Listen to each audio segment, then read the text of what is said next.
Good morning, Rotary, and welcome to day 2 of our virtual conference, Windows of Opportunity.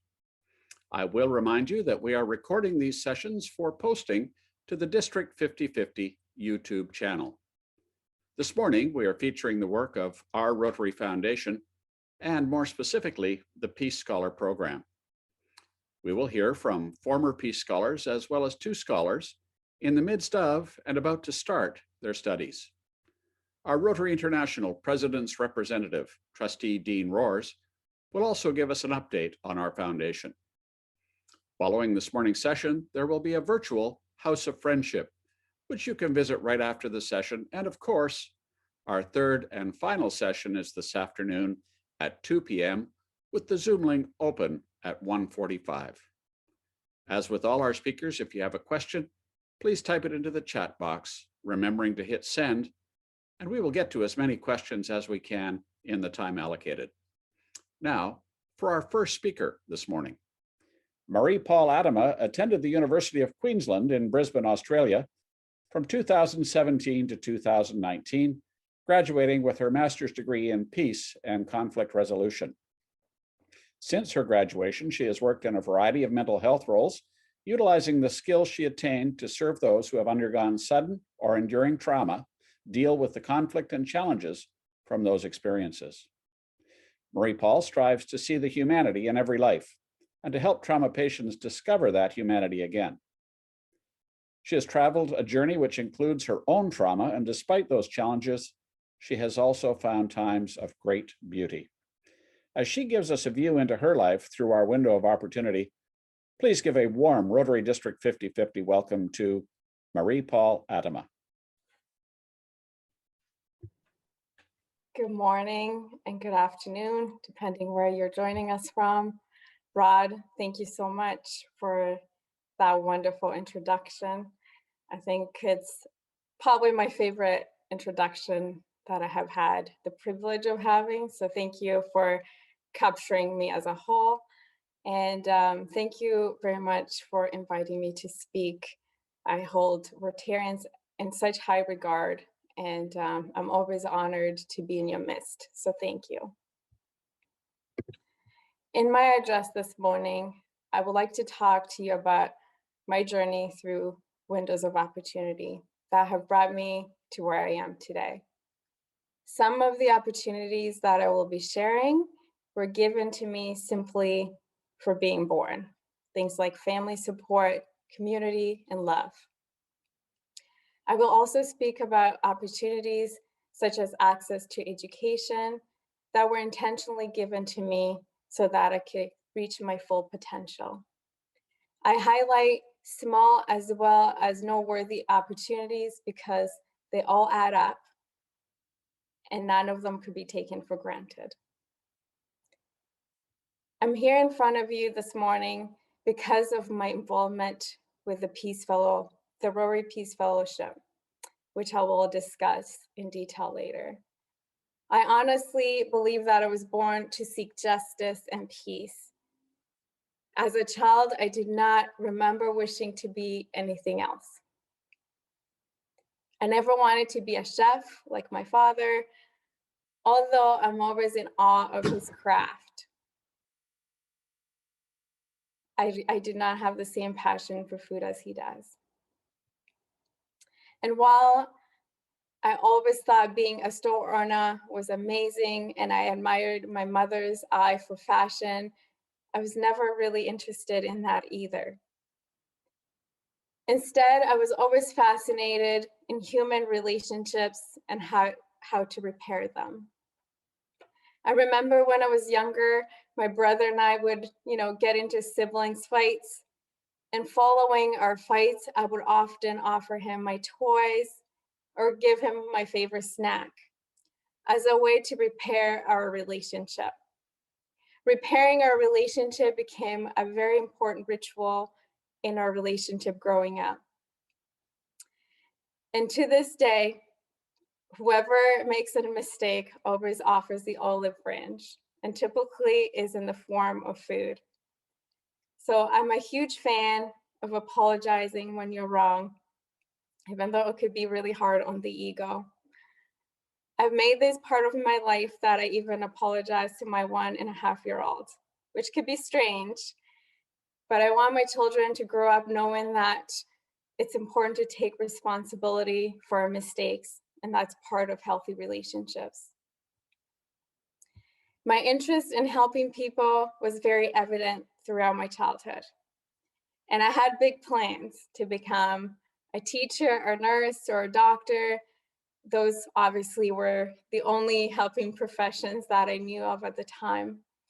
And thankfully, everyone around me was very accommodating and would allow me to play doctor for hours on end. My mother was my biggest supporter. She supported my abilities to care for others. One of my last memories with my mother was one where I was playing doctor and she a patient. On that occasion, I was determined to diagnose the issue and offer a remedy. She was encouraging. She encouraged my imagination and played along, allowing me to develop a sense of curiosity and also to feel as though I was making a difference. One of her greatest gifts to me was compassion for others. As life would have it, my life's trajectory shifted because of the 1994 Rwandan genocide. The genocide, which lasted 3 months, resulted in the destruction of the Rwandan way of life. An estimated 1 million people were killed, and those that survived were left with emotional and physical scars. My life undeniably changed from that point forward. It is difficult for me to imagine what my life could have been without having lived and survived the genocide. I try not to spend too much time thinking of what could have been, but instead, what is happening in this present moment. What I do find fascinating as it relates to the horrible life-altering event is that my desire to help people never stopped. My father recalls a story during the genocide when I would offer to carry him on my back during the long hours of travel by foot to safety. This story has stuck with me because even though my offer was impossible as a 7-year-old to carry a full-grown adult, my sincerity to help was unquestionable. My father always remembers that my offer gave him the mental state to keep going, which he didn't think he had. The above mentioned stories demonstrate the small windows of opportunity that I received in my childhood, which increased my resiliency and capacity to care for humankind. Specifically, the love and strength of my late mother will never be taken for granted. I have also experienced many intentional windows of opportunity that have further increased my capacity to thrive. And one such opportunity was the ability to receive quality education. This did not happen by chance for me, of course, but because of many loving, intentional people who have rallied behind me to grant me an equal chance to receive best schooling. When I first immigrated to Canada at the age of 12, adjusting to school was difficult. Language was a significant barrier. I was still numb from trauma that I experienced due to the genocide, and the general process of immigrating was long and exhausting. Thankfully, I was placed in a classroom with a wonderful teacher. My teacher at that time, Mrs. Toes, was the one who started advocating me from the day I met her. And she provided me with the emotional support that I needed. I'm internally grateful for the bond her and I developed over the years. Our bond so special resulted in her becoming my grandmother 20 years ago. My grandmother and other community members advocated for me to attend a private high school. This window of opportunity was life-changing, an opportunity which somebody in my shoes, being raised by a single immigrant parent, would not have otherwise had. Since then, I have gone on to attend the University of Waterloo and graduated with a Bachelor of Social Work. Upon graduating from Waterloo, I attended the University of Wilfrid Laurier for a Master's of Social Work. The fortune of receiving a university level education is the one that has opened up a lifetime of opportunities. I will be the first to admit that this did not happen because of my hard work alone, but because of so many people, like my grandmother, who supported me over the years, whether it was through financial support, nurture, love, and allowing me to be who I am and following my path. During my education career at Laurier and Wilfrid and Waterloo, my drive and desire for social change continued. My passion for peace and justice were put into action through various student programs and groups, such as the Peace Society, Genocide Prevention, and WUSC, World University Service of Canada. I will briefly talk about my WUSC involvement. WUSC is a program designated to improve the lives of young people from around the world, particularly in the area of education. My engagement was viewing files of remarkable young people in situations similar to mine prior to moving to Canada. As refugees, these young people were change makers, regardless of their circumstances. And while reading their files, I could imagine the lives they could have had. I could imagine what their lives could also be, given the opportunity to pursue higher education. I feel privileged that I was involved in a process that provided a window of opportunity to some of these young people like myself, and to offer them a once-in-a-life opportunity to go to the University of Waterloo. Since graduating with a Master's of Social Work in 2012, I went on to work for an organization called Mennonite Central Committee. I know that MCC has a large presence in the BC area, so some of you might be familiar with their programs. MCC helped shape me in my early adulthood. My work in the restorative justice programs reassured my path to seek restoration for others. As I walked alongside men and women returning to community after time in prison, I knew that I was honoring my quest to improve the lives of those around me, and honoring those who saw something in me and invested in me through nurture, access to education, and belonging. I would be falling short if I did not include the opportunity that I was given in 2017 to pursue a Master's of Peace and Conflict Studies at the University of Queensland through the Rotary Peace Fellowship. I applied to the Peace Fellowship as an act of faith in myself and my relentless desire to search for ways to seek and work for peace. As a humbling exercise, I was not accepted right off following my first application. It was not actually until I applied for my second time that I received the letter of acceptance. And that is how my journey with Rotary began. The Rotary Peace Fellowship was a tremendous experience for me.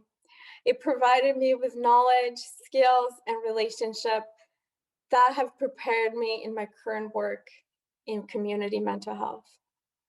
Most specifically, it allowed me to critically reflect on the complexities of global affairs, including Canadian affairs, and what we can do to improve them.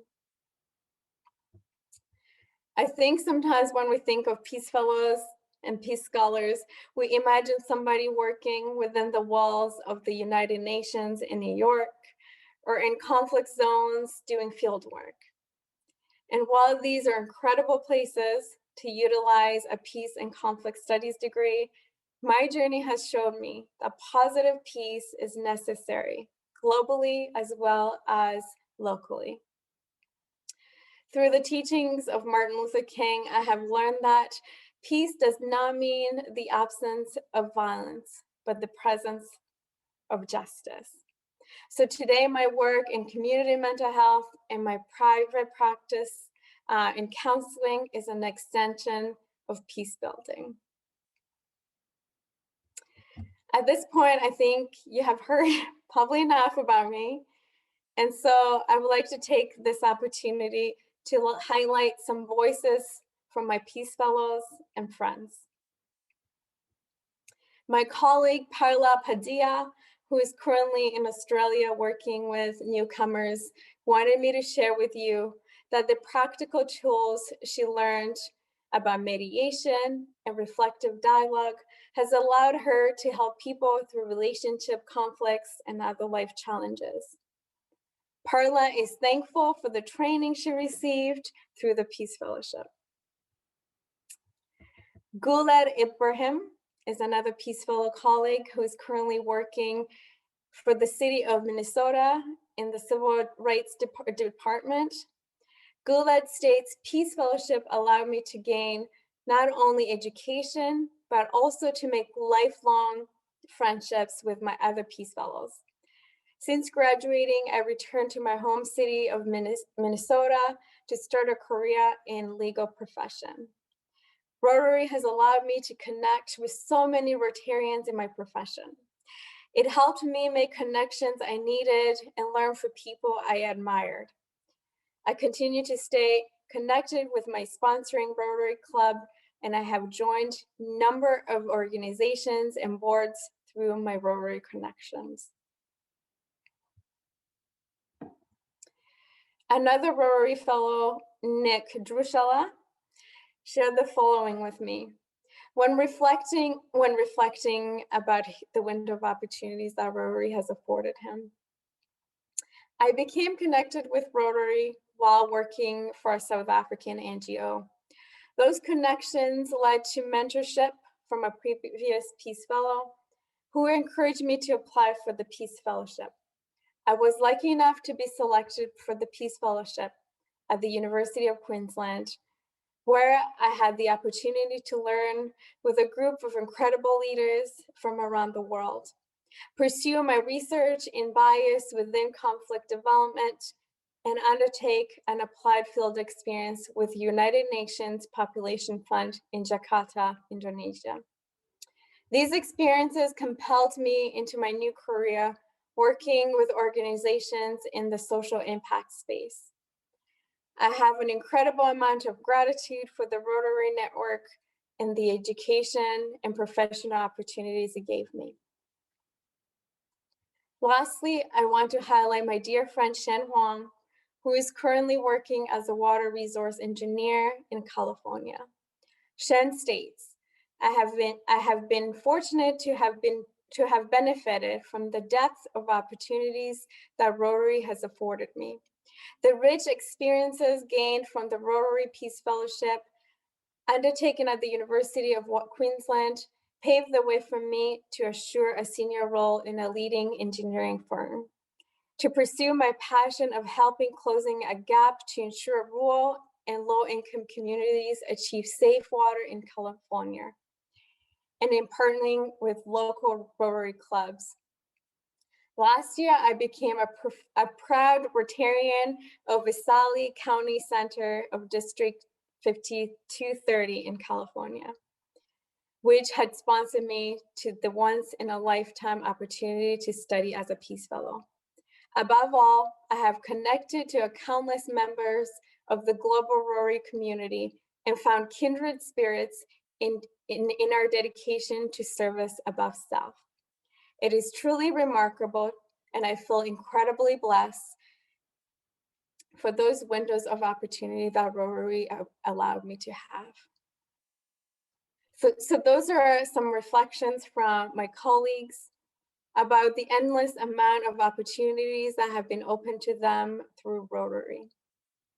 So thank you for all you do in supporting Rotary programs. And on behalf of myself and fellow Peace Fellows, we have benefited greatly from the work that you support. Thank you. Marie-Paule, we have some questions coming into the chat box, and if anybody has a question for Marie-Paule, please do type your question in, and we'll take as many as we can with the time that we have.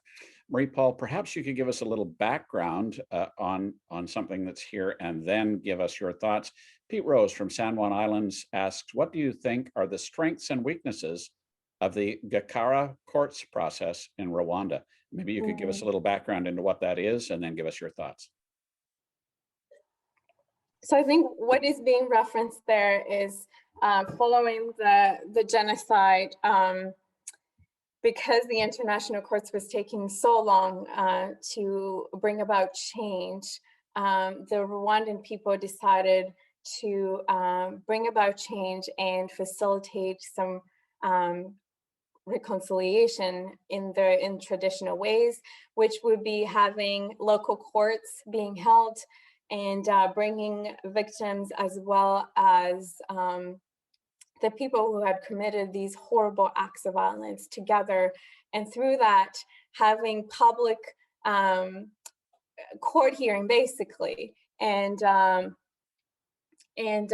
having also a community-based resolution on how these people were going to repair relationships. So I've heard wonderful stories that in some cases it worked. It was able to bring about community building as well. But of course, as anything, things are not always that simple, especially when so much injury had taken place. I think the strengths would be that it allowed Rwandese people to have control, especially in a situation where so many felt out of control. It allowed Rwandese people to celebrate old ways of life in bringing about healing. And also, I think in the Rwandese culture, if you bring shame upon your family, that's a really difficult thing to live with. So I think that maybe would have been a challenge because now if somebody came forward saying, I committed these horrible things, then you're bringing shame to your family. And so that's a lot for any family to live with. And also, I think maybe the expectation, and I'm just speculating here, but the expectation that people were ready to heal in a public space is always a heavy burden to put on people. I know for myself, it's taken years to heal, and I wouldn't say that I'm completely healed. And so having that expectation to do it in a public setting could be very damaging from a mental health perspective. So I think that would be the challenge of hoarding that or having that kind of facilitation.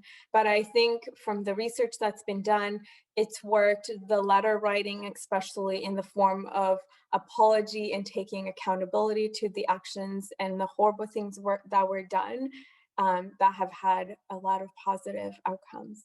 So I hope I answered that question. Well, thank you for that thoughtful response. And we have certainly heard in this conference about the process of healing and how we have to stand up and be accountable. So thank you for that. Next question comes from Brad Whitaker in Chilliwack. And he is wondering, first of all, have you read Will Ferguson's Road Trip Rwanda? And if the answer to that is yes, perhaps if you have any comments about his story. I have not, unfortunately, but I will add that to my reading suggestions. There's one to add to the reading list. And Marie-Paule, you made several references to Peace Fellows in your presentation. And Bill Robson from Langley asks, could you tell us how many of those, are you aware how many have become Rotarians? Oh, I do not have that answer, but I know that in my cohort of 10, I would say over half have become Rotarians. And are you among those?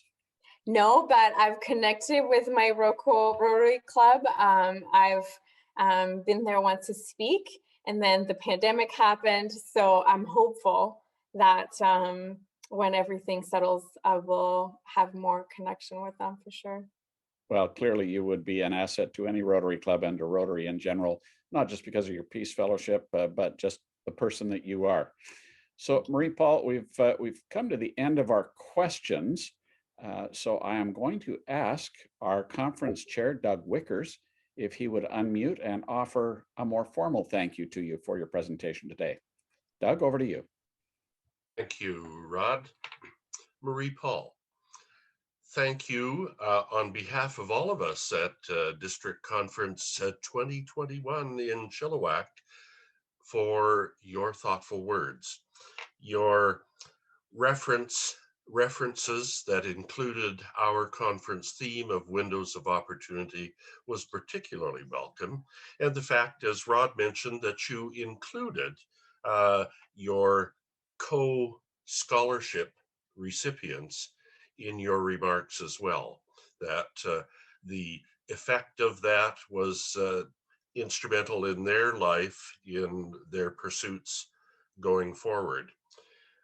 I was pleased to hear some of your background in regards to family and your reference to birthright and your respect of your mother and your father and the gifts that they gave you.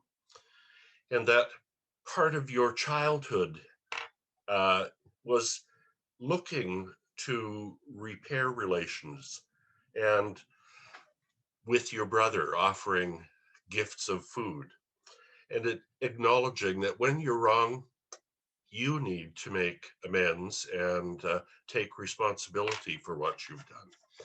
The love and strength of your mother, and you referenced, of course, the quality of education that's given you windows of opportunity that you would have missed as a new Canadian if you hadn't been supported effectively. Your reference also to work with MCC, which, yes, in the Fraser Valley in Canada, the Mennonite Central Committee has a very significant role in supporting work outside of the country in very many effective ways. But the closing thing, I think, is the reference you made that peace is not the absence of war, but the presence of justice. And we want to all thank you for a most interesting presentation to us. And we all wish you well in the future and great success, and as an upcoming Rotary member. Thank you very much. Thank you, Doug, and thank you again, Marie-Paule, for your presentation today. You know, as I've been listening to the speakers so far in this conference, I'm reminded of a story about past District Governor Lyle Ryan. And those of you in District 5050 will know that we cross the border when we're able to do so frequently in Rotary service. The year that Lyle was the District Governor for District 5050, he was doing just that, crossing the border frequently. One day he was coming north and he stopped at the Canadian Border Service booth, and the gentleman behind asked him the standard questions, and he said he was going to a Rotary meeting and got the "What's Rotary?"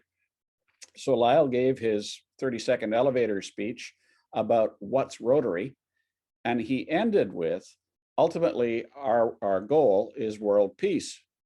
And the Canadian Border Service officer in the booth leaned back and crossed his arms, looked at Lyle sincerely and said, "So how's that going for you?" Well, of course, that reference, when I look back, was a very different place and time. But if we see these Peace Fellows and the work that they're doing after they have served as Peace Fellows with Rotary, and even before that, when we look at their bios, we recognize that peace truly will be achievable when we have more people like this trained and turned loose on an unsuspecting world. We'll get peace to break out. So thank you, Marie-Paule, for your part in that. So as I mentioned earlier, our conference does feature several Rotary Peace Scholars who have completed their studies and are putting that knowledge to work. We now have a window of opportunity to hear from a scholar who is in the midst of her training and one who will start in September of this year. To introduce them, Jack Ray. And Jack is a member of the Rotary Club of White Rock and serves as the District 5050 Scholarship Chair on our foundation committee. Now, Jack is no stranger to what living in different cultures might bring, as during his career in the RCMP, he served in both Africa and Europe on Canadian Embassy security details. To introduce our current scholars, here's Jack Ray. Thank you, Rod. Can you hear me okay? We can hear you fine. Thanks, Jack. Thank you. I do have problems with this computer sometimes. Just a quick comment. First, I'd like to thank Marie-Paule. I think if there's any way of saying that the Peace Scholarship is greatly valued, it's what you have said today and what your colleagues have said. It's a wonderful program. And for those who are not familiar with it, there's a special endowment fund to cover all the costs for all the candidates. So this does not affect the sponsoring club or the sponsoring district. I think that's very important. This year, there was 140 candidates selected, and there were over 800 candidates. So I think those people who succeeded, it says very much for their quality of ability and dedication. First, I'd like to introduce Alison MacLean. Alison is on the professional certificate program. It's, well, in good times, it would have been held in Bangkok. Unfortunately, Alison hasn't been able to go there, but she has been doing her initial studies via Zoom, and as she mentioned the other day, on Bangkok time. So Alison has been involved in several trips working in Afghanistan during the time when Canadian and American troops were there in large numbers. And she worked with them there, and then later working with the Afghan women police, and has done a lot of work to help them. So with that, Alison, I'll turn it over to you. Thank you.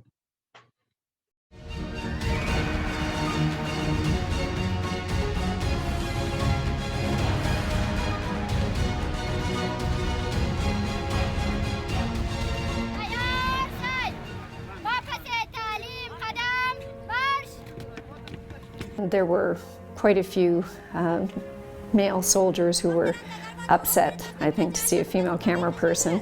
My driver told me after the fact that many of them were making threats about how they'd like to kill me because they don't like journalists, and especially female journalists. So I was not too surprised, but sadly, that's the way it is. Since police has a very important role in the city, they are there for security. Police does not have men and women. Gender-based violence is an ongoing problem in Afghanistan. The Taliban and ISIS target women and girls openly. The Islamic State is expanding its presence in Afghanistan, recruiting followers in nearly 75% of the country's 34 provinces. They are fighting the Taliban for control of the opium trade. For all Afghan women, my message is that just like any human being seeks freedom and have come to this world free, I would wish the same thing for all Afghan women.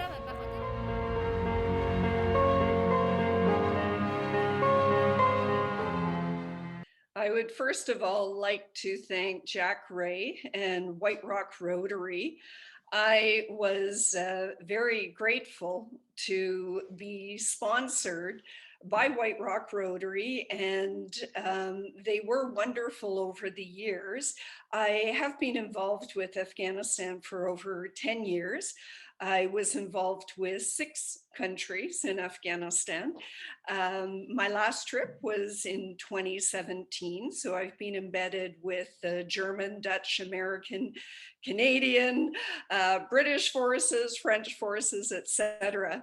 And I am very, very grateful because the Rotarians were able to help me with fundraising to help support the Afghan police women, as well as an orphanage. So 10 years later, I'm still doing direct aid.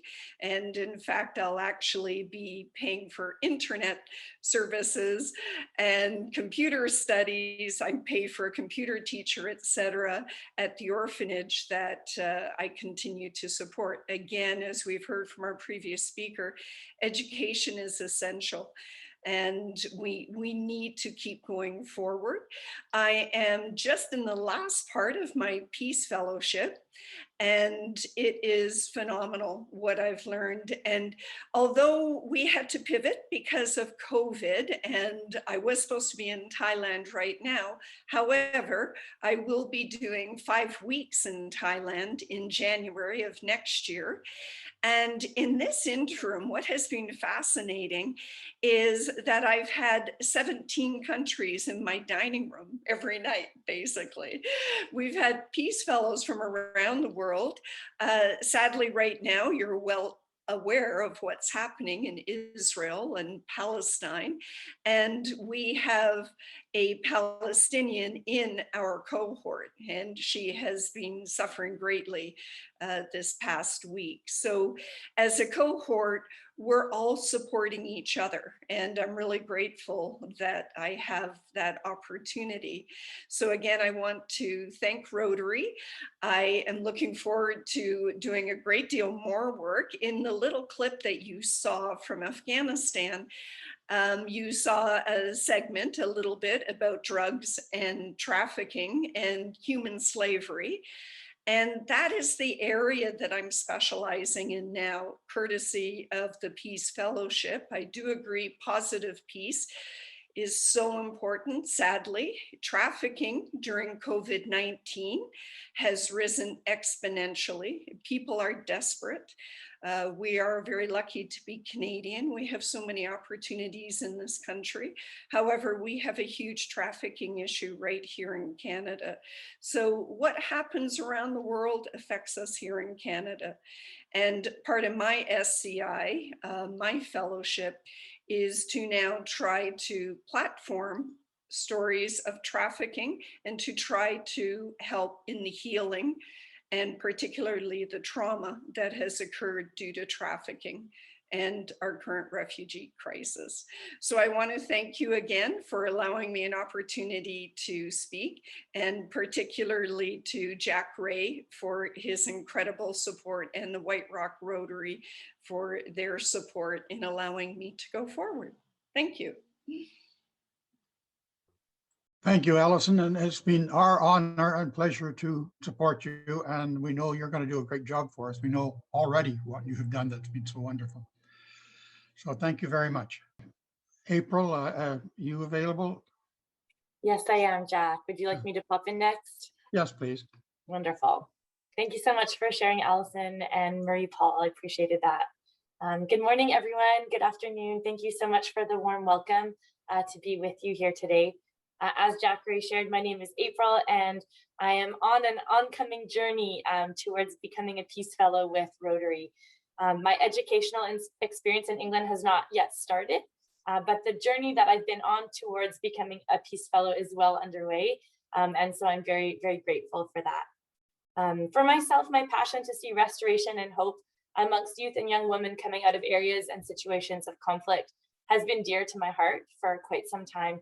It began during an internship with Food for the Hungry after completing a bachelor's in international studies. I went overseas to work in Burundi and Rwanda with Food for the Hungry, and I witnessed the power of forgiveness and dialogue around what a peaceable future could look like. I'd never seen the wounds of a genocide up close or experienced determination of people to lay aside grievances and to embrace a shared vision one that didn't title a neighbor as the other. And it really ignited in me a passion to work with individuals who believe in peace building. And I just want to say to you, Marie-Paule, who shared this morning, thank you so much for what you shared about your own story. I really honor that. I've continued to grow in my understanding and experience of peace building through working with different nonprofits in the Middle East and in Europe. And this has just really shaped my understanding of how we are all called to engage. There is no room for hate. For 3 years, I worked in France overseeing a cultural center where my team and I sought to build bridges across racial tensions between people groups. We would organize international dinners, we taught language courses, and our role was to constantly invite people into community and watch as bridges formed between host and migrant residents. And further, I've been particularly inspired to grow in peace building through being involved with an organization called Building Leaders for Peace. And these ongoing peace camps in Turkey and northern Iraq have opened up a door to walk alongside a generation of Syrian and Yazidi youth refugees. They're young men and women who declare peace possible and who are so relentless to choose forgiveness in their own stories. These individuals who have had the opportunity to rub shoulders with have taught me, to believe in the power of story, to believe in dialogue, and to believe in collaboration.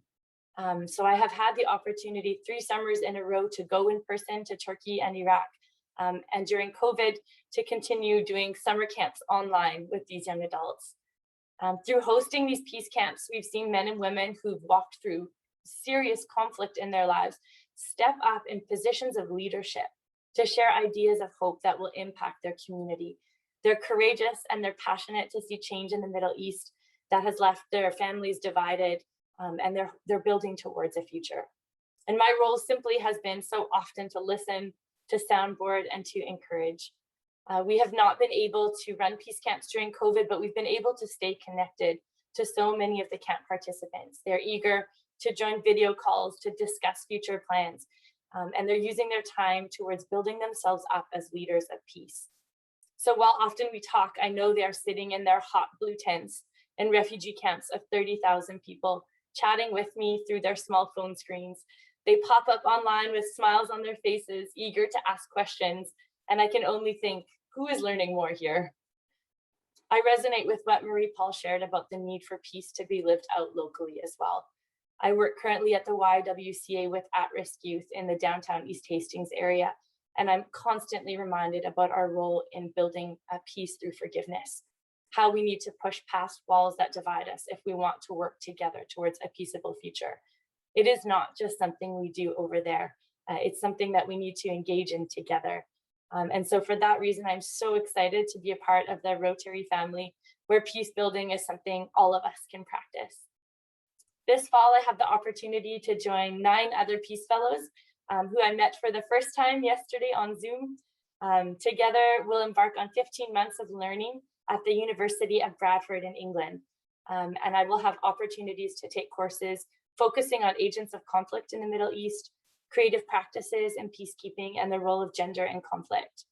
However, as much as I believe I will learn from these classes and professors, I have a feeling much of my growth will come from spending time with other peace practitioners who will share from their own stories and experiences. My cohort is very diverse, including participants from all over the world, so I can only imagine the depth of conversation that we'll be having. The master's I've chosen to take is in advanced practice in peace building and conflict resolution. And I will be beginning this September until June. I will be enrolled in full-time classes.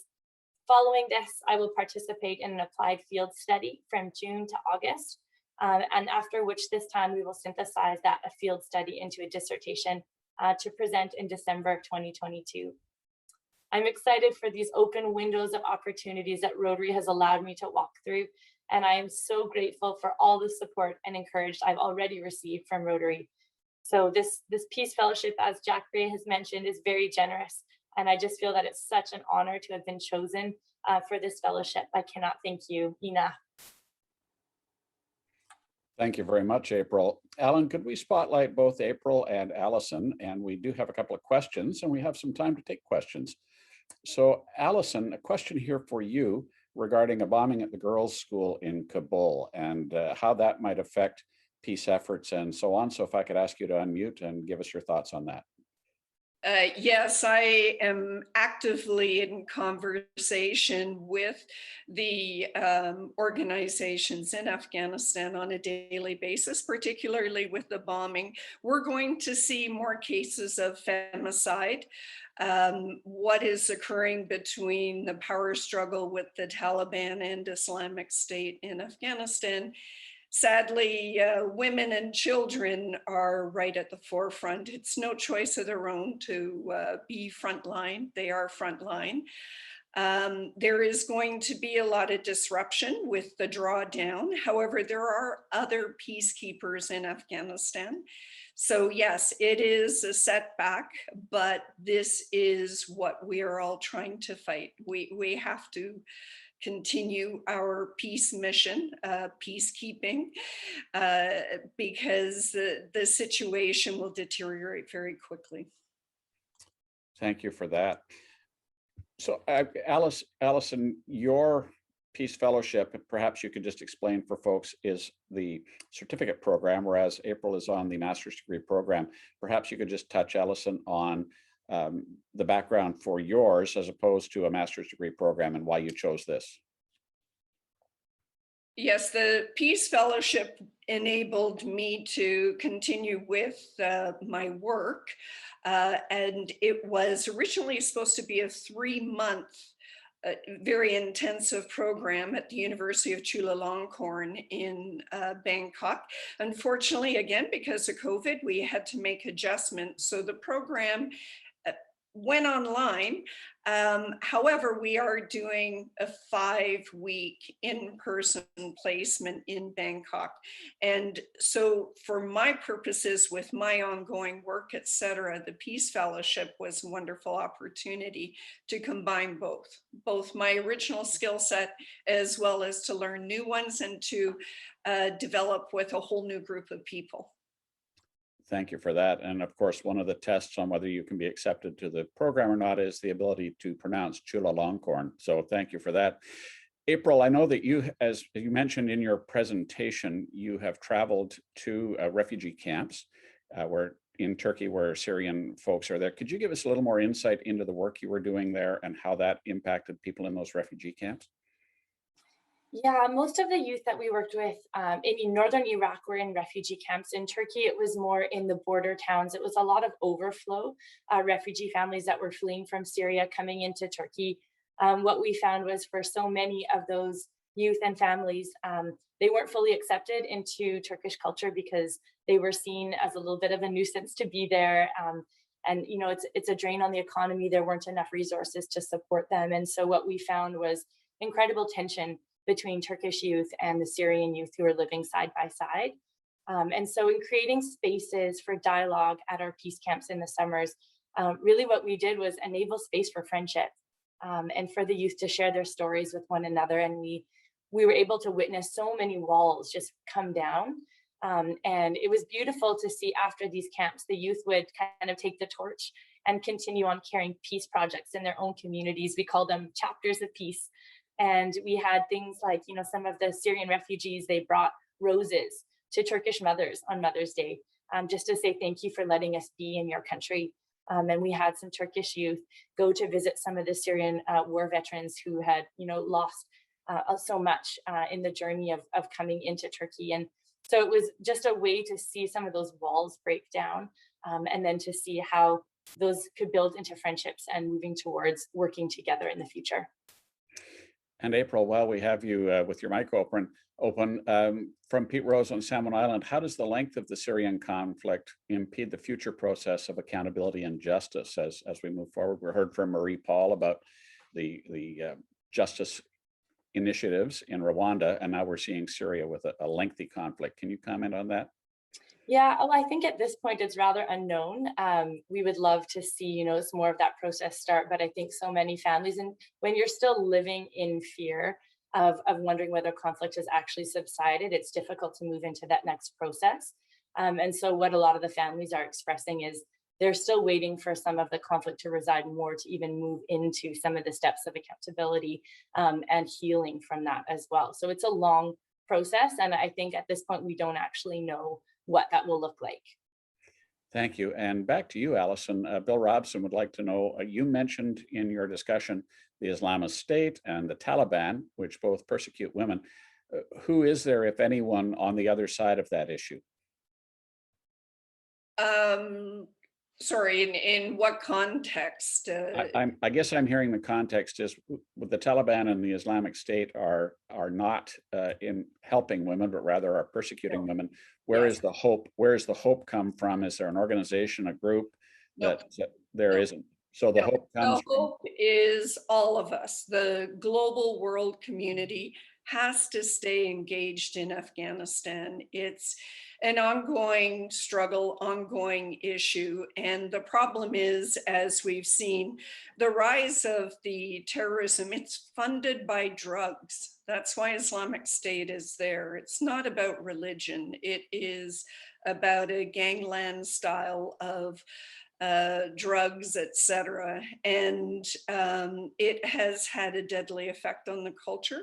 But people within Afghanistan, the good news is that what you have to understand is we've had 20 years of NATO support in Afghanistan. So we have a generation who have had access to education.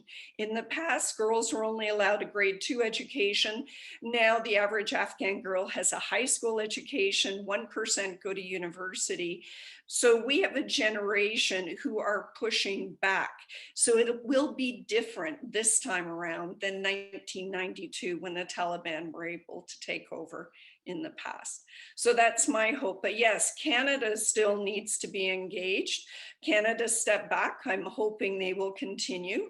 I was very lucky to be supported by 6 other countries. I continued my work for 10 years and I will continue it going forward. It's important, and I agree with April and Marie-Paule. We have to build peace bridges, and people have to be deployed. We need peace deployment, and we need people in the field to do that. And I'm honored to be able to do that. And my kids are both at university and they support my work. So thank you.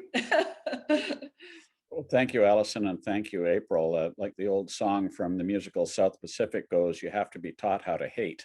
And our peace studies and our peace scholars are there to stop that cycle of hate and to show people there is a better way, that we can move forward peacefully, and we're all people at the heart of it, and we can help one another have better lives.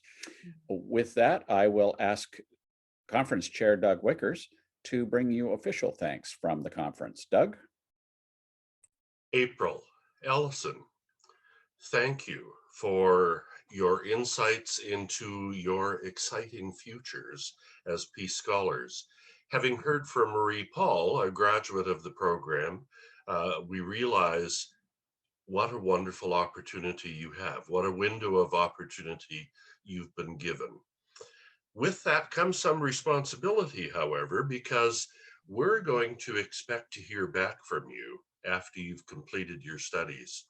And we look forward to you joining us as Rotarians in the future in doing that. With your work in Afghanistan, Alison, very interesting, very frightening to realize the situation that people are living in. And similarly with you, April, in your work in the Middle East, but also your connection with Feed the Hungry, the opportunities that gave you of insight into work that needs to be done and can be done. And as we, as Rotarians, work collectively to support you in achieving peace in the future. Thank you both. Thank you, April and Alison, and thank you, Doug, for wishing them well in their studies. Chad Shipmaker is currently the CEO of Valid Manufacturing here in British Columbia. Prior to that role, he attended Duke University with a scholarship provided by the Rotary Foundation. Chad discovered the opportunity for a peace scholarship through his association with District Governor Carol Tichelman. Chad's focus during his studies was the area of food security and the potential effects on peace of lack of a food supply. His thesis focused on the challenges of finding solutions to this global problem and was published as an academic article in the Journal of Science. Coming to us via Zoom from Nelson, BC, please welcome Chad Shipmaker. Thank you so much. And thank you so much for having me. Just to be clear, I'm actually in Nelson, BC for work. We just recently opened an office here, but I am Salmon Arm born and raised, and where I spend the bulk of my time right now, especially under COVID. I'm not exactly on the road as much. First and foremost, I actually just want to take the opportunity to say thank you and express my gratitude for the opportunity to share what I've been up to and to give you a bit of an update. It's been wonderful to hear, from April and Marie-Paule and, anchor the Peace Fellowship in terms of where I am. I was actually in preparation for this. I put together a bit of a PowerPoint presentation, and I realized when I was looking for photos that I actually graduated from Duke University 10 years ago yesterday. So this is a really nice opportunity to give you a nice 10-year snapshot of what I've been up to since. So yeah, first I just want to say thank you. Thank you to Carol, and thank you to all of the organizers. I'm going to tell you a little bit about myself and what I've been up to since I graduated from Duke. And I'd like to take the opportunity to actually talk a little bit about why the philanthropic strategy of this Peace Fellowship is a little bit unique. As you will hear, I've had the opportunity to engage in a number of different philanthropic sort of strategies and interventions, and this one's kind of unique for a few reasons. So I'll jump right into it and do a share screen if I am allowed to. Let's see here. Okay, well then jumping right into it, just to tell you a little about where I'm from. This is 1982. That's me on the left on my first motorcycle. I'm born and raised Salmon Arm. I am many generations. I think I'm 6 generations the Shuswap. My parents were born there. My grandparents were born there. My great-grandparents were born there. We didn't exactly have the most cosmopolitan or international background as a family. I was looking for a photo to represent Salmon Arm and where I was from, and this popped up on my memories because that's my little brother Stefan, and it's his 40th birthday today. And there are a few things that make you feel old, like your younger brother turning 40. So happy birthday to Stefan. But the thing for people to understand is that I had such a remarkable upbringing and was very fortunate to have enjoyed peace and stability and no fear of lacking food, no fear of personal security. It was a luxury that very few people in where I'm from actually even get to appreciate. And it was probably only much later that I really learned how important that was. I'm going to gloss over sort of the lead up in some ways to how I ended up at the Peace Fellowship, because there's a lot to share there. But the key window of opportunity I experienced was immediately after high school, I was a Rotary youth exchange student. So I went to Malaysia for a year. And while a lot of my outbound colleagues went to Germany and Brazil and Holland and had these really well-developed experiences with very strong Rotary support institutions, I was kind of a guinea pig. Well, not kind of a guinea pig. The District 5060 Rotarians described me as a guinea pig on the way there. And I had the year of the greatest amount of personal growth and learning I have ever had before or since. So I'm going to talk a lot about the Peace Fellowship, but just so all the Rotarians on the phone understand, is like the Rotary Youth Exchange opportunity was easily the most impactful, partly because it was also the most difficult year I ever had, and I had just some bad luck, and I had appendicitis, and I had all kinds of different issues that happened while I was away, but it really set the stage for the next several years of being able to have the confidence to take advantage of additional windows of opportunity. So after I came back and I was at the University of Victoria, working actually for the YMYWCA in Victoria, which sounded familiar to me from April, I took the opportunity to go to West Africa through the YMCA and worked there and volunteered there for a few months.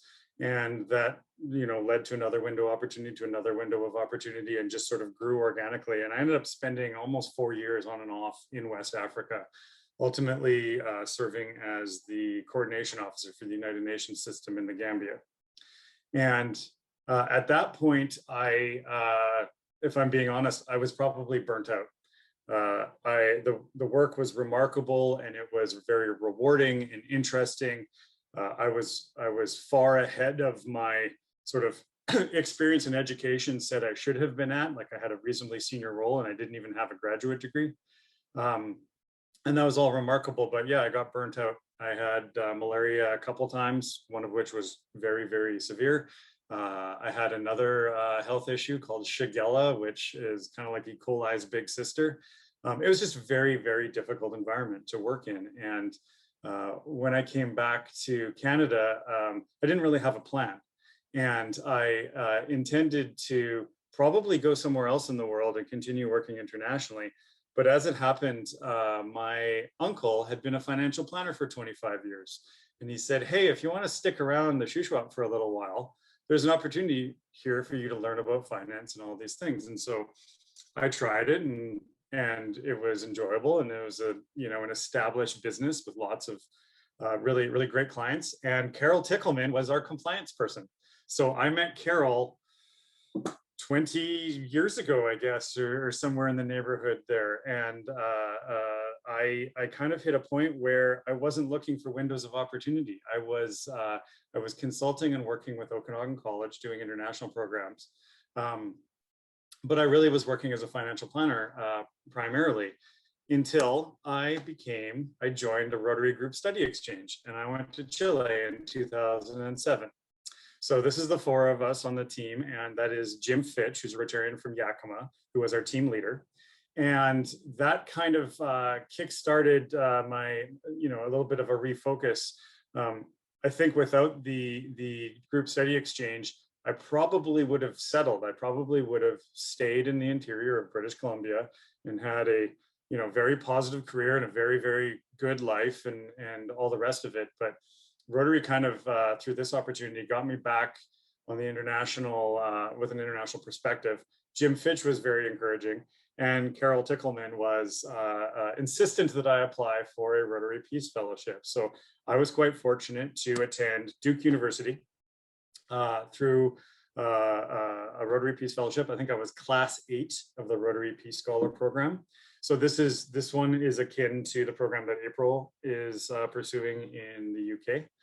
So it was a 2-year program, and I graduated with a master's degree in international policy and from Duke University, where I actually ended up studying a lot of economics and a lot of business classes. And and as part of that, I also have a graduate certificate in international peace and conflict resolution. And it was funny because I was listening to Marie-Paule talk about the other Peace Fellows and what the scholarship has meant to them. And that's not to be understated, because the relationships that I built, or that any Peace Fellow builds through this program, are almost as important as the education in the program itself. And so, when I look at this, this is my cohort that graduated from the Duke University of North Carolina program that year. And I could tell you all their names, but looking at it, from nationality, from left to right, you have Argentina, Myanmar, Kyrgyzstan, Brazil, Canada, Romania, Iceland, Australia, Venezuela. And where you're going to get a cohort like that working together and under such such a wonderful window of opportunity is truly remarkable. So again, graduated 10 years ago yesterday. My thesis while I was at Duke, so before Duke, I was, from an international development standpoint, a bit of a generalist. So I knew a fair amount about health, a fair amount about agriculture, a fair amount of food, but I wasn't an expert in anything. It was more sort of program management, if you will. Poverty alleviation in general was kind of the frame through how I saw the world.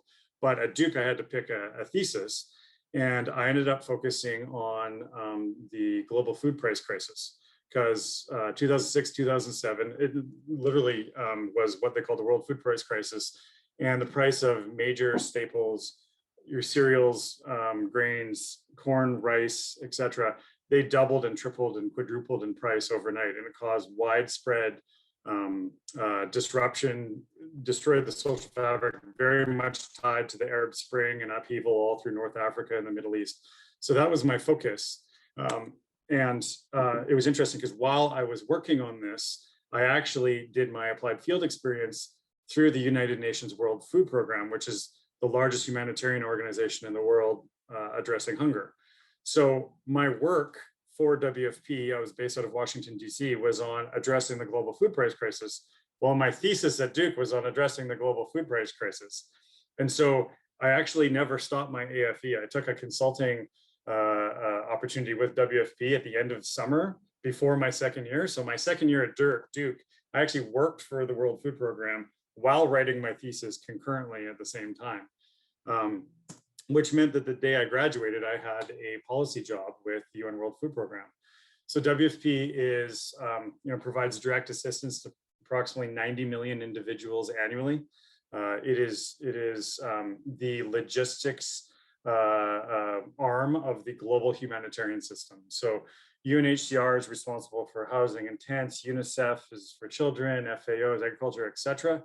But every bit of equipment and the distribution is on the trucks, planes, and rail cars of the World Food Program. So there's a lot of logistics there, but then also, a lot of work looking at nutrition, food insecurity, social safety nets, etc. So initially I was a policy officer and I led a project under the G20 on addressing the global food price crisis. So, it was funny, Marie-Paule made the comment, think of Peace Fellows as working in the halls of UN agencies. I was partly in the halls of UN agencies going from Paris to Rome. The World Food Program is based in Rome, so I ended up spending a lot of time there. That's my daughter telling me whatever it is that I needed to know at that point. But I had a very, very rewarding, I guess I was there 3 years with WFP, and I ended up being their senior strategy advisor, which meant that I led the development of their 5-year strategic plan. So it was a wonderful experience, and all of the things that you want. I'm very proud to this day of all of the work that agency does and continues to do. But I actually left and I ended up joining these guys. So I applied through an online portal and put in my resume and ended up interviewing with, so that's obviously Warren Buffett, his son Howard Buffett, and his grandson Howie Buffett. And as many of you are aware, Warren Buffett is dedicated to give the bulk of his money to the Gates Foundation, to philanthropy. And primarily that's through the Gates Foundation, but he also has 3 children, and each one of them are deploying around $10 billion along the lines of whatever their foundation's priority is. So I joined the Howard G. Buffett Foundation and was in charge of all their food and agriculture programs. Now, one thing that people don't realize is that Warren has a very specific belief that you don't need a lot of people to deploy capital. So Berkshire Hathaway itself is actually tiny. It's a few dozen people in charge of obviously all of these companies, but they effectively let those companies operate. And Berkshire itself is actually just the people to deploy capital. They take a very similar approach to the foundation. So the entire foundation, even though it's giving away $10 billion, is only a couple of dozen people. So I was effectively the number 2 person there. And the only reason I even got in is because they had a hard cap on numbers. And Howie Buffett, the grandson on the right, he was the executive director and he left the foundation. And so they recruited on a completely merit-based application. I mean, I didn't have any relationships there, and through a recruitment process, they hired me. So I ran food and ag programs for the Buffett Foundation for a couple of years. And this was sort of my transition from food security and working with the sort of undernutrition and that angle to conservation agriculture, so production agriculture. When I first moved there, I actually lived on the farm in Decatur, Illinois. So the foundation is in central Illinois. And the focus was on conservation agriculture. So promoting corporate large farms to adopt practices that were closer to the way Mother Nature intended them, is how Howard would put it. So things like crop rotations, cover crops, zero-till or no-till agriculture, nutrient management. I got a crash course from the world's brightest and best soil scientists. When you're working with the Buffett Foundation, people tend to answer your phone calls. So I had just an amazing opportunity to develop, it was effectively a crash course on sustainable agriculture. And there's a whole lot of other stuff that we got involved in there. And I did conservation agriculture work in around Africa as well. It was an amazing experience. When I left there, I had 100,000 air miles on 3 different airline groups, and that didn't include flying privately. So it was extremely rewarding, very, very interesting, and one of the most demanding jobs I've ever had in my life. And so it was interesting because I moved from there, and fast forward a little bit, and I ended up advising the Bill and Melinda Gates Foundation, their agriculture and nutrition teams. So as Rotarians are keenly aware, the Gates Foundation is very, very focused on infectious disease, and health is one of their big priorities, including polio eradication. And in fact, I actually shared the floor I was in was for a while actually shared with the polio team. So I got the kind of by the minute updates on how polio eradication campaigns were going in Afghanistan and northern Nigeria and what have you. So this is actually a photo I took from probably the 6th floor, looking into the Gates Foundation campus. So this is in Seattle, and I had the great fortune to move back to Salmon Arm, and I lived and worked there. And I would be in Seattle at least a week a month, and then I was probably somewhere else in the world a week a month. And here I really focused on, like, the team I was with with the Gates Foundation Agriculture and Nutrition Policy and Advocacy team. So it was interesting enough, we were still spending Warren Buffett's money in many cases because a lot of the funding for the Gates Foundation, did originate with Warren himself. But going from 24 staff to the Gates Foundation having something like 1,200 staff, plus another 800 or so consultants. So it was a very different organization to move to, but compared to the World Food Program, which, I got accustomed to operating within a large bureaucracy and UN agency with, 15,000 staff, the Gates Foundation was actually still remarkable for how much it actually did implement and represent the vision of Bill and Melinda.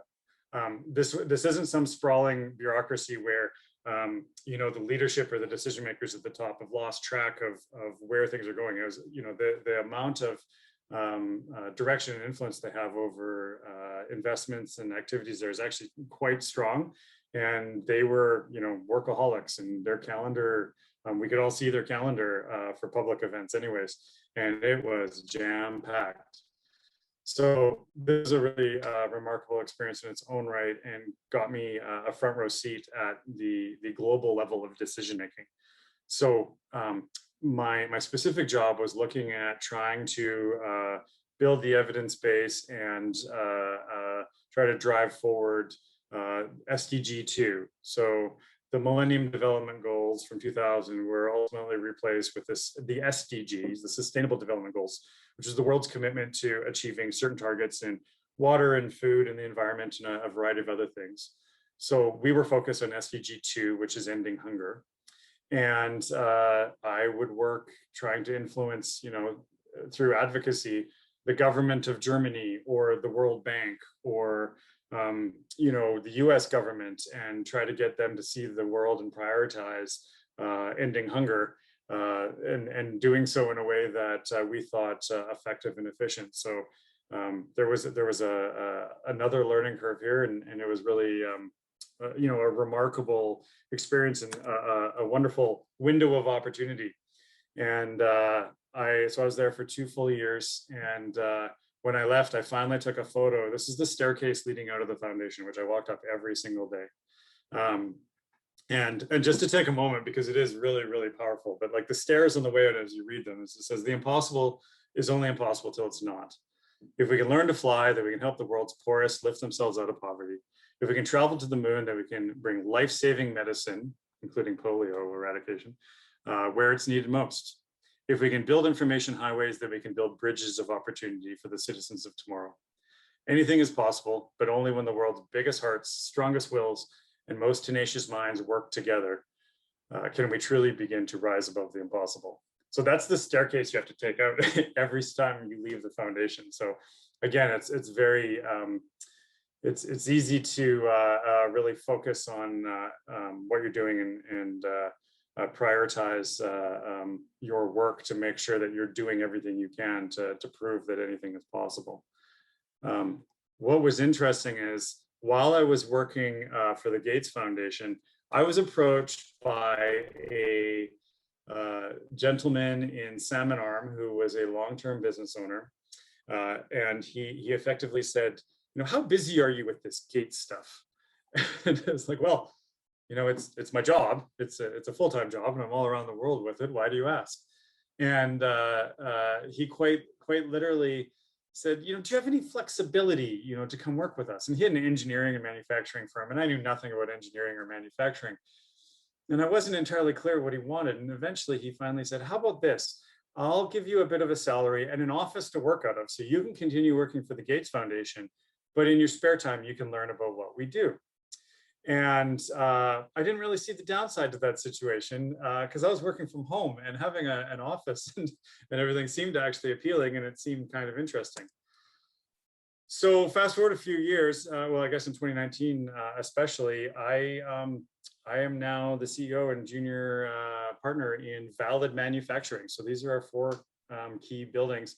And I know it kind of hurts the brain to see the career trajectory to go from you know, World Food Program to Buffett to Gates to Valid Manufacturing in Salmon Arm, British Columbia. But in many ways, this is my own personal technology incubator in a way.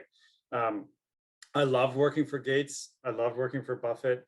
But when you're doing policy and advocacy, it's really hard to determine causality, you know, to understand, okay, so I implemented this or I took this action, but what was the outcome? And really, did I have anything to do with that, or was that going to happen anyways?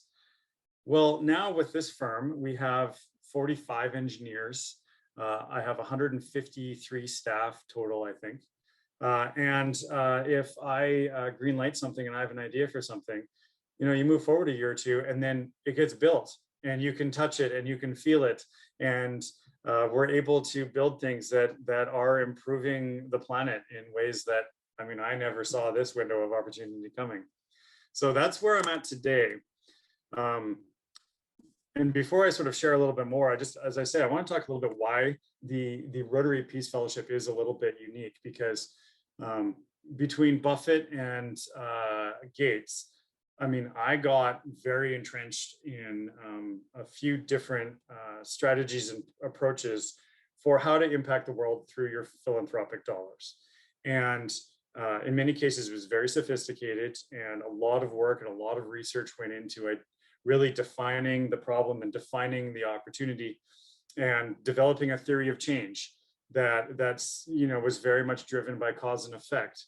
So if we take this action, or if we spend money here, then we hope for this outcome to happen, and that will move the bar on this by this much. And it, you know, you can effectively turn it into a math problem, and you're being very deliberate about where your time and energy and resources go.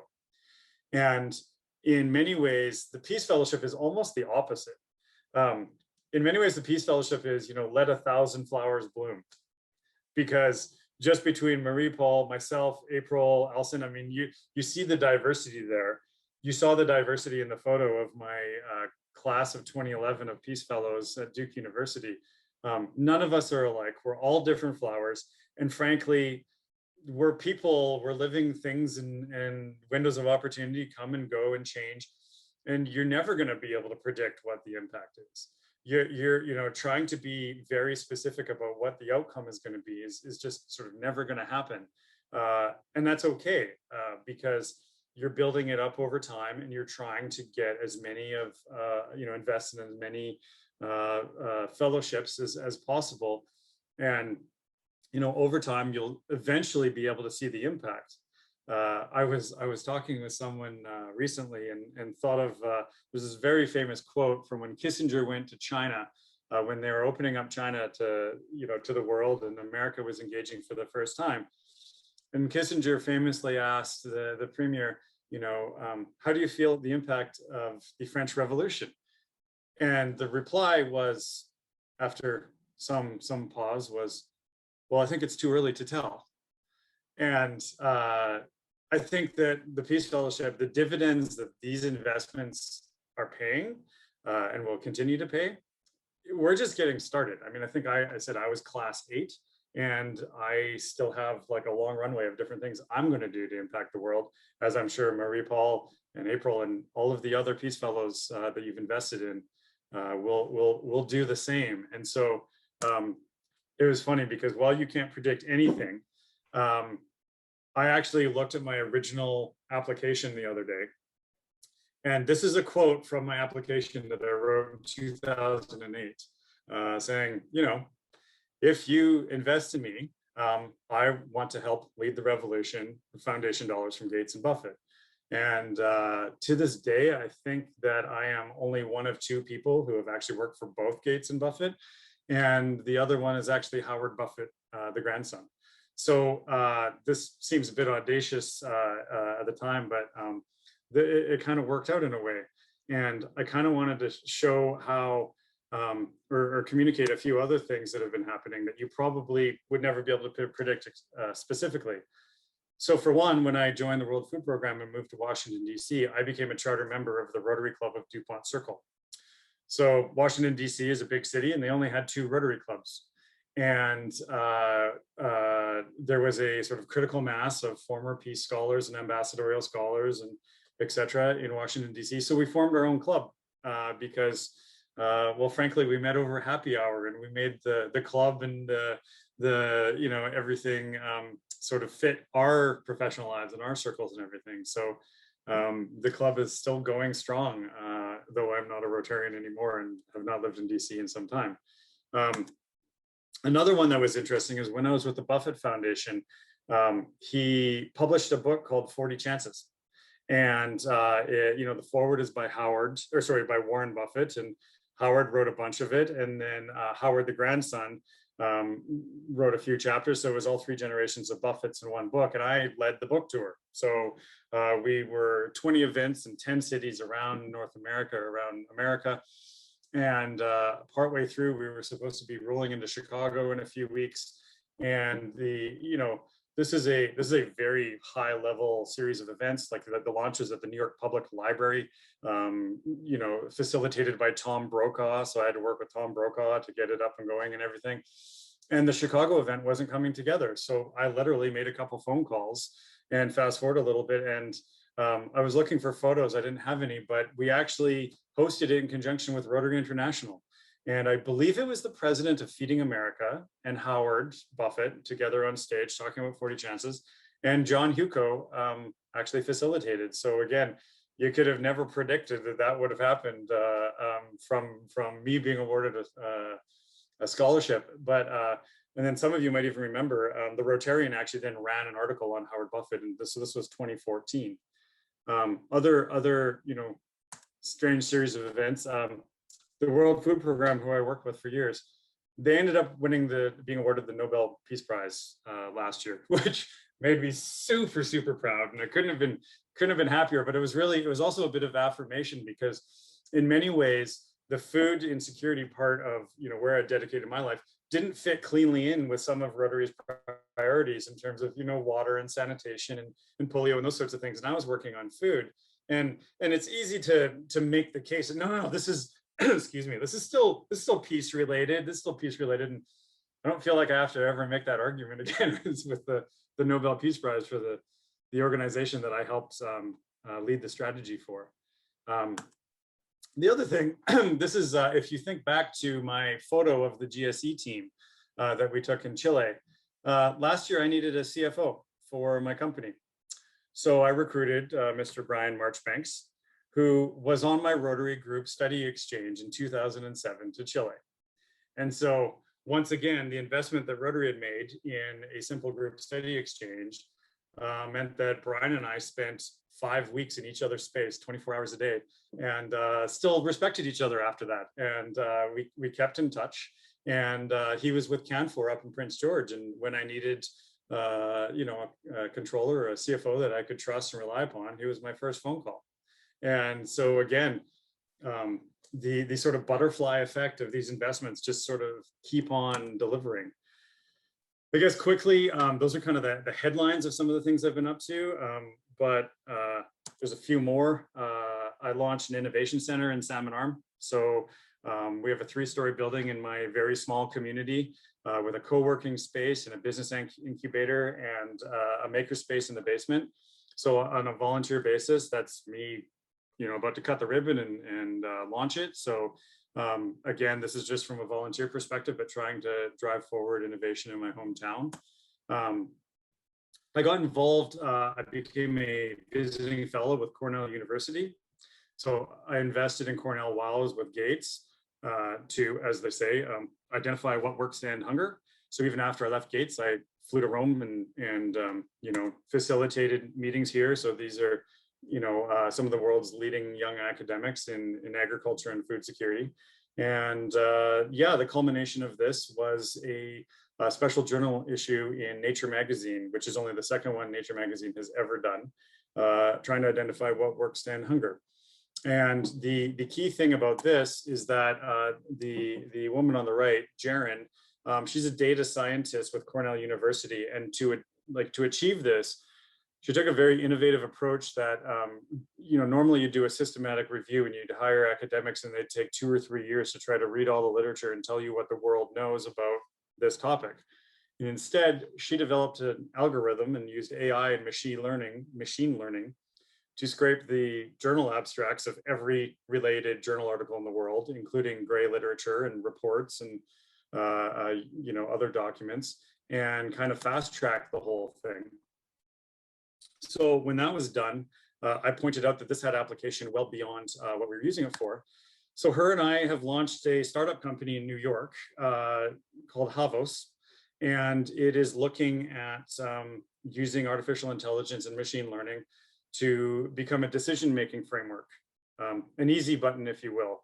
The world's never had more data, but there's never been more data. So it's hard to identify what should be used to draw conclusions. So I guess I'm sort of the chair of the board, and I recruited my former boss from Washington, DC, and so he's the CEO, and Jaren is the chief technical officer. And I'm just playing a small part to see where this leads. And we already have our first clients through MIT, and we're talking to a number of other universities and such. And so that's really exciting. I was recently interviewed for innovation in small towns and podcasts, and I've been approached by a number of others. So there may be some sort of thought leadership activities going on here and such, but primarily my day-to-day is I'm the CEO of this tech company. So we are doing a heavy amount in the film industry. We've done probably $10 million so far this year in equipment for power generation and transmission to film movies in Vancouver, Toronto, etc. We have an array of really innovative products coming out around green power. We've invested heavily in battery power, and we're looking at deploying hybrid systems so that they can film movies clean and quiet and reduce emissions.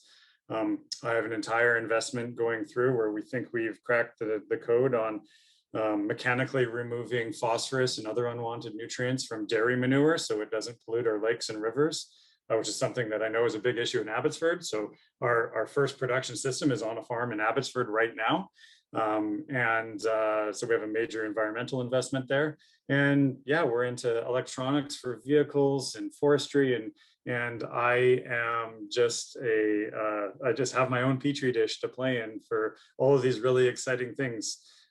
So that's the update. That's what I've been up to for the last 10 years and who I am. So I will stop sharing my screen. So Chad, I guess my first question to you is, what do you do with the rest of your week?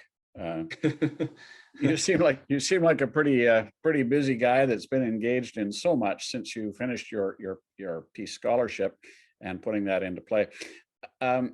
Couple questions here. One is one of those. So you're Canadian. I have a cousin in Toronto named Bob. Do you know him? And that is that through your experiences. I just have to find the name here. Give me a moment.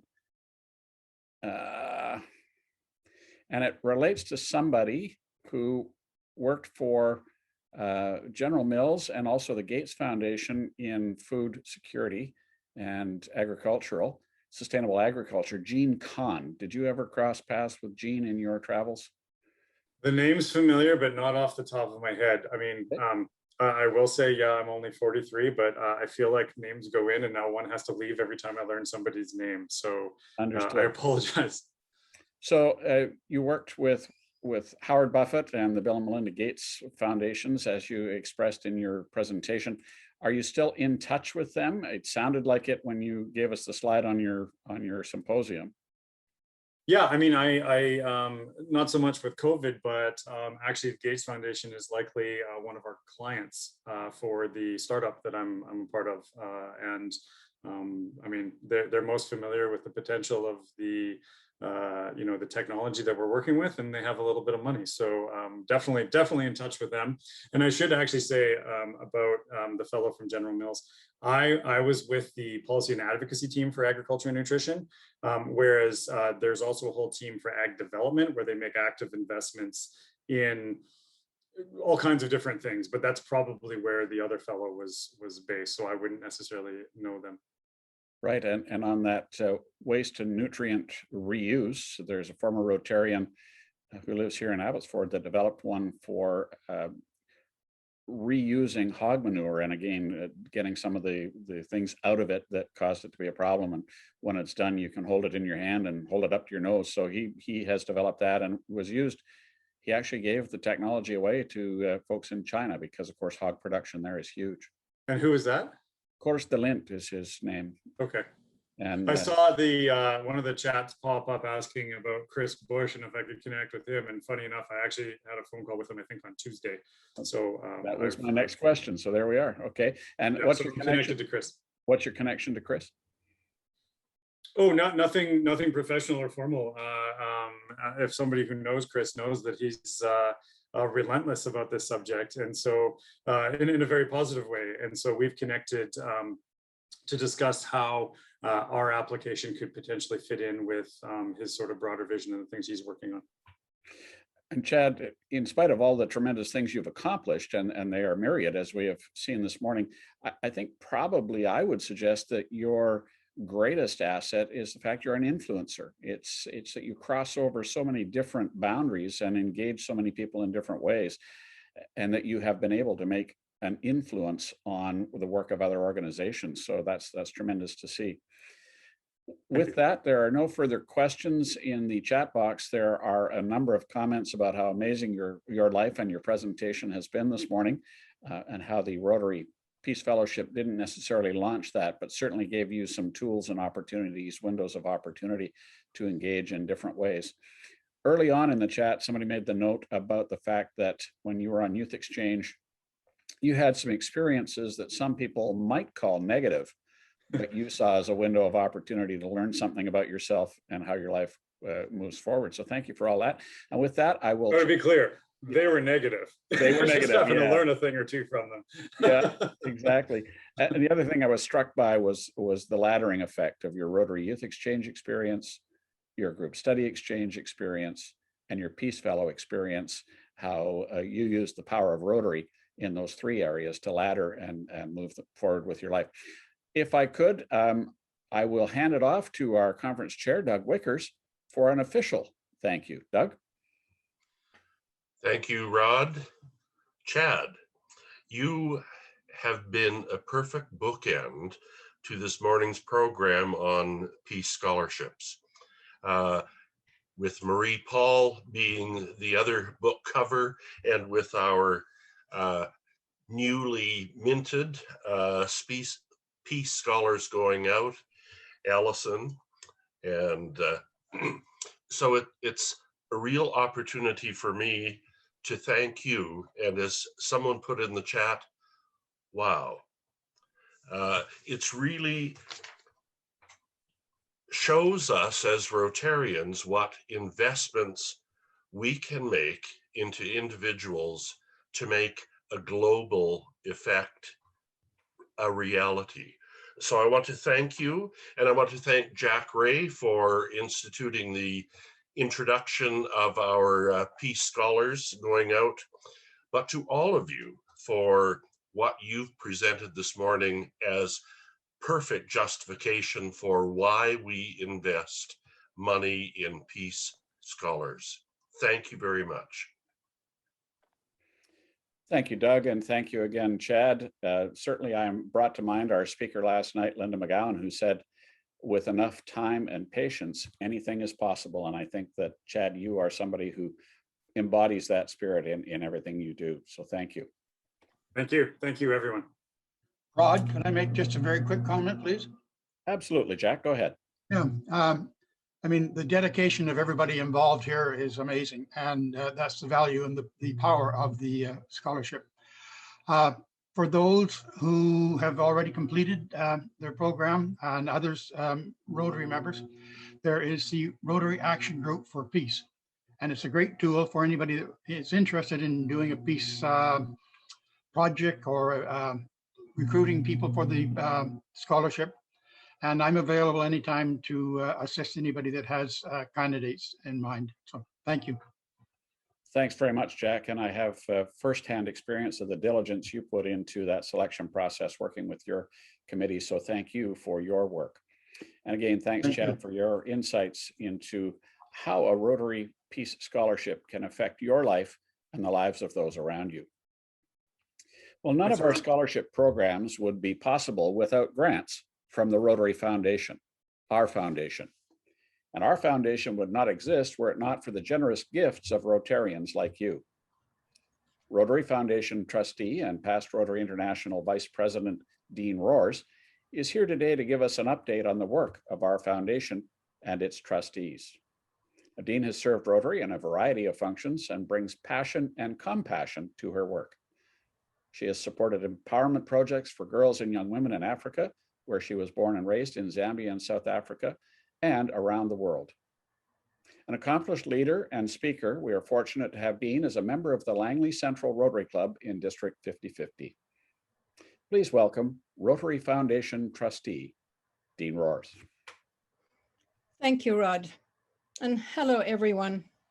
It's a joy and an honor for me to spend time with you today.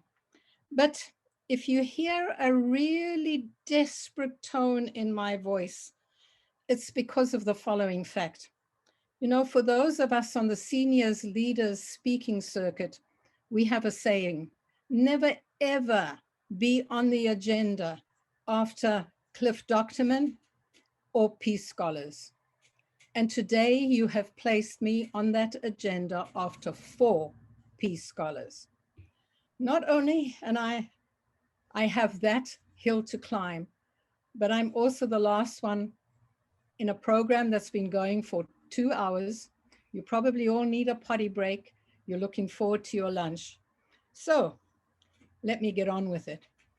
You know, it has been so amazing to listen to these innovative presenters that we've listened to yesterday and today. They've all demonstrated that the windows of opportunity face every one of us in our lives. These windows are either light, bright windows, or they are dark windows. That's not a choice that we make in our lives when they come our way. What is our choice? Is that we can raise the shades and let in the light and embrace this, or we can draw that shade down and stay in the darkness. And I think really what it has shown us today is that those presenters all stepped into the light of opportunity. And through their light, they have given us a huge, huge boost today. I think they have motivated us and inspired us in a way that it just cannot be measured. But go figure, Carol, putting me in this place after these people. But this is, I guess, also a window of opportunity. So I'm telling you, sit up, take note, and let's get on with this. As with many of you, the Rotary Foundation is a passion of mine, and I'm privileged to have been invited to sit on the board of trustees. Projects and humanitarian service has driven my Rotary journey, and along the way, I have many times taken the Rotary Foundation for granted.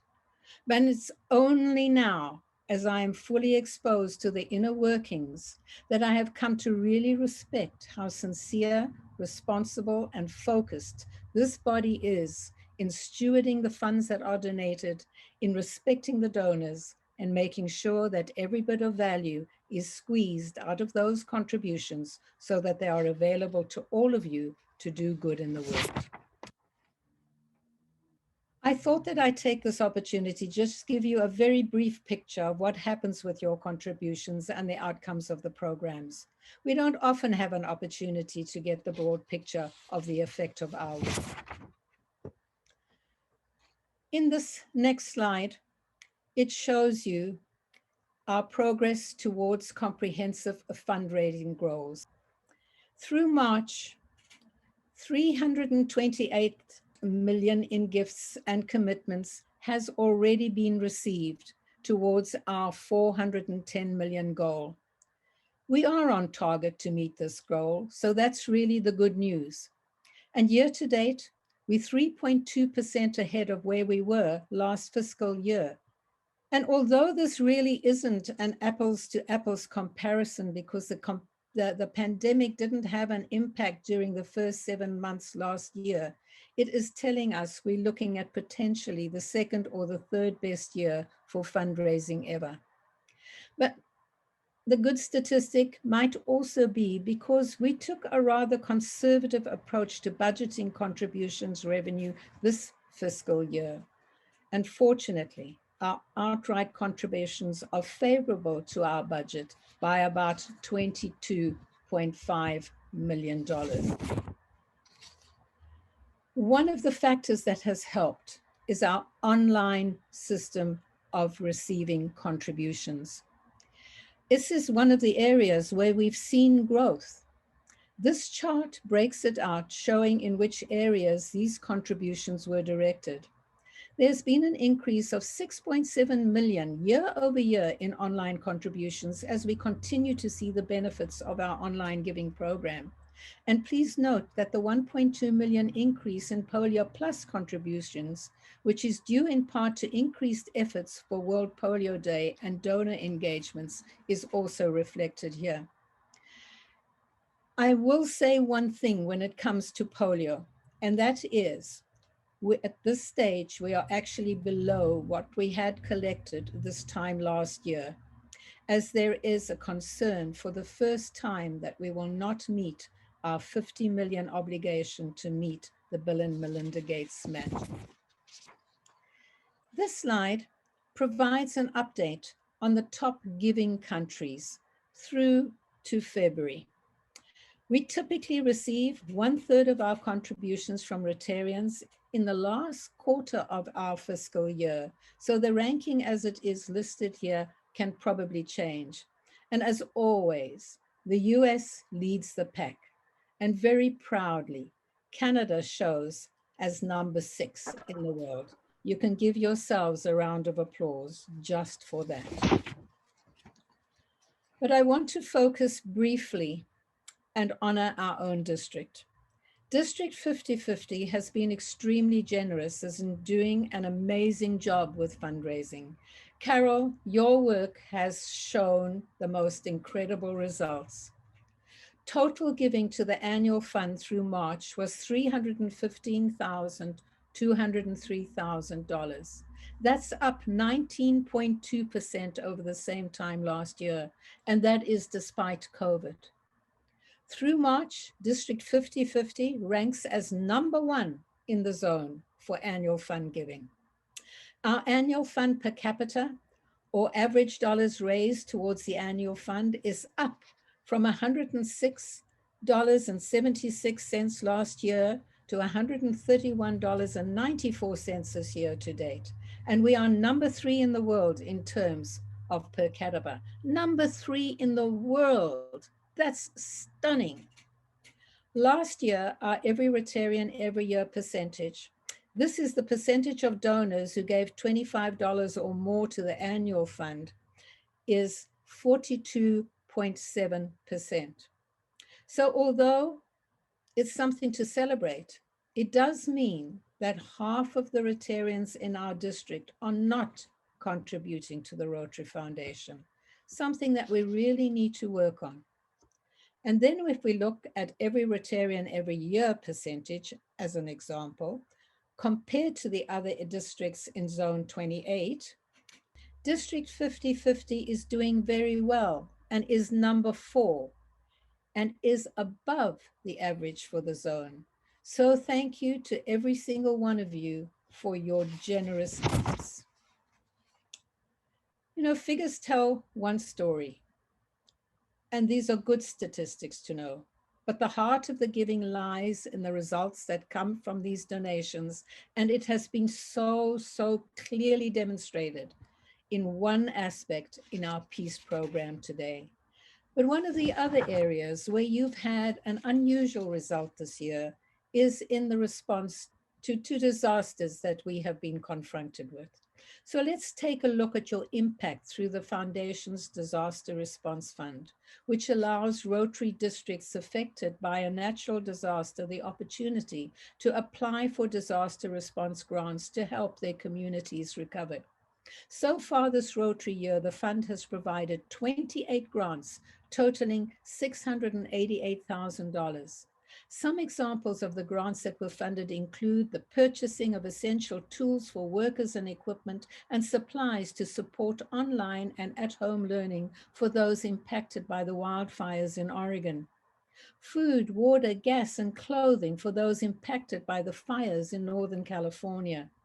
Food and bags of paddy seeds to farmers and their families impacted by severe flooding in Bangladesh. And then, which has been demonstrated so solidly today, it has been an exciting year for the Rotary Peace Centers with the launch of an enhanced master's degree program and an expanded certificate program. At the beginning of this calendar year, we welcomed the first class of certificate program fellows to our new Rotary Peace Center located at the Makerere University in Uganda. These fellows and those at our other certificate center at Chulalongkorn in Thailand will benefit from our expanded program that was previously 3 months, but is now a full year. You may have also seen a recent and very exciting announcement that thanks to this incredible generous gift from the Otto and Fran Walter Foundation, we will establish a Rotary Peace Center in the Middle East or in North Africa. And another peace center is also still being investigated. Of course, the work of the foundation that you are likely most familiar with is that of district grants and global grants, because these are the grants that fund your important Rotary projects, both in your own communities and communities across the globe. The money that you have available for your district and global grants is the result of your contributions to both the annual fund and to Rotary's endowment fund. And because of you, we have accomplished so much this Rotary year. As of May 5th, the Rotary Foundation had provided over $31 million in district grant funding alone. Some examples of your clubs have worked to better your local communities through district grants this year include supporting a women's shelter by providing new equipment, building youth public speaking, communication, and leadership skills in low-income youth aged 9 to 12, creating livable homes for Syrian refugees, and that's hosted disability employment events and more. As of May 5th, the Rotary Foundation has approved 1,706 global grants, which represents over 121.5 million of total funding. Now, this is actually in this figure, we are the victims of our success because we have had this unprecedented demand on our annual fund, on our global grant programs. We actually, for the second year in a row, are running out of money to be able to finance every grant that is being applied for. The foundation went out and found more than $17 million to add to this pot to try and satisfy the need. But we have a gap. We have a gap between what we have to give and the demand on the monies that we can give. So there has been a cut in the way that we'll be supporting the funding of global grants. And I'm not going to go into those details because you are all well aware of it. The areas of focus with the highest grant activity this year are disease prevention and treatment, water sanitation and hygiene, and community economic development. With your district being highly active in global grants, you know the impact that you can have. Grants like your rural medical mission outreach, which work to reduce morbidity and mortality by providing a mobile health clinic in 7 rural communities in Honduras, or helping farmers in Liberia recover from being displaced through civil war with food crop production of swamp, rice, and plantain palms. And I'm very proud that that is a project from my own club. Now we come to polio. There were 140 cases of wild polio in 2020, compared to 176 in 2019. While only 2 cases of wild polio virus have been confirmed as of 15th of April, 2021, the statistic is that in reality, we have only had 4 cases in the world in the last 6 months.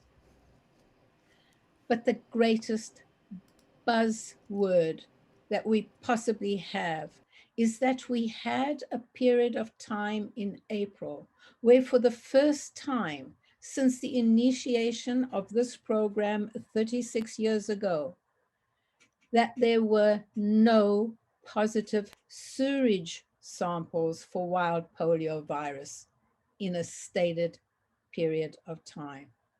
Since then, yes, we have had 2 positive sewage samples alike themselves in Afghanistan, but this is the way it started when India reached that final case of polio. We're sure to have a few more cases and find more positive samples, but this is absolutely the best news ever. We've also seen a strong demonstration of the plus in Polio Plus through the key role our polio workers played in the fight against polio. So let me just end with a huge thank you to all of you that have so generously donated of your time and your funds to furthering our humanitarian work in the world. There's so much need everywhere. But if we take these needs one at a time, we make impossible dreams come true, and we really do make that difference. So looking at our timing, I'm not sure if there's time for any questions, Rod, but I'm always available if anybody wants to email me, and happy to go into discussion with them. Thank you, everybody. Dean, thank you for that presentation. We do have a minute or two, and if there are questions, then we would be happy to take a couple. And I'm just noting here that Alison MacLean has typed into the chat that she witnessed firsthand the benefits of polio vaccinations in Afghanistan and the huge impact it had for the people of Afghanistan. So thank you again for your presentation. And of course, Dean, as you mentioned, there's a lot of detail work behind this, and our district foundation chair, Malcolm Kennedy, does an outstanding job of communicating with us what those changes are and why they're the rationale behind the changes as they come through from the trustees. You mentioned early on that District Governor Carroll has shown leadership in the area of foundation giving. I would just mention to those of you who might not know, Carol sends out a foundation moment to every president of every Rotary Club each week of this Rotary year. And I know that the Rotary Club of Abbotsford, those are read at the end of the meeting by the Rotary Club president, Wilt Walker, and they are informative and they do encourage. So if that's not happening at your club, get after your president and make sure that you get those notes from District Governor Carroll. Dean, may we get a copy of your slides? Is a question from Linda Hensman at Semiahmoo Rotary Club. So I see you nodding. Absolutely. Now, would you like people to email you for those, or do you want to have us just work it through Alan, or how would you like to do that? Carol and Alan already have the slide deck, so they can forward it to anybody. It's probably the easiest route to follow. Okay. And Alan, if we can get you to just type your email into the chat box for everyone, and then they can request it from you if they so desire. Alan at wpmmedia.ca, and you can request that from Alan. So seeing no further questions, and Carol says she will send it to all the presidents with her Sunday email. Okay, so here's a question that often pops up from Kelly Mead from Abbotsford Matsqui. And Dean, that's what's next for Rotary after we eradicate polio. Has there been discussions around what our global cause might be? That's a segue into the future of Rotary presentation this afternoon, Rod. So Kelly, come on back this afternoon, and Dean will give you some insights into where we're headed with that. Thank you, Dean. Well, Dean, again, thank you for that. And Doug, over to you to thank Dean. Thank you, Rod. Dean, although you objected to being after the Peace Scholars, you consolidated our raison d'etre for supporting Rotary Foundation in what we can achieve, the windows of opportunities, the stairway of opportunities, and thinking back to our program last evening, our wheelchair ramp of opportunities, to give us the motivation to continue to support Foundation. And so we thank you for all the information, the fiscal updates, and the great news on the eradication of polio. Thank you so much. I look forward to hearing your future of Rotary this afternoon, and let me express my collective thanks from all of us for your words. Thank you. Thank you, Doug, and thank you, Dean, for bringing us up to date on the work of our Rotary Foundation.